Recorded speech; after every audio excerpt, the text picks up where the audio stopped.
দেখতে তো ভালোই লাগছে। বাহ, দারুণ হয়েছে রে শুক্তো রঙটা। এই যে দারুণ কালার হয়েছে, লুচি দিয়ে জমে যাবে একদম। এটা কি রে, ঝিঙে দিয়ে পটল আলু পোস্ত। পটল আলু পোস্ত করেছে।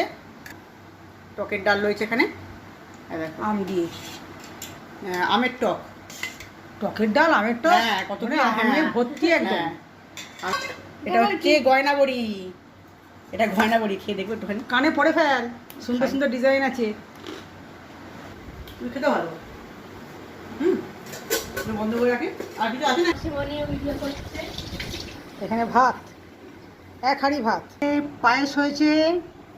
কি দিয়েছে এর মধ্যে? কাজু কিশমিশ দিয়েছে। এটা ফ্রিজে রেখে দিয়ে ঠান্ডা করে খেলে না দারুণ লাগবে। তো মোটামুটি আজকে হলো এইগুলোই সব পয়লা বৈশাখের খাওয়ার আয়োজন। এইগুলোই হয়েছে মোটামুটি।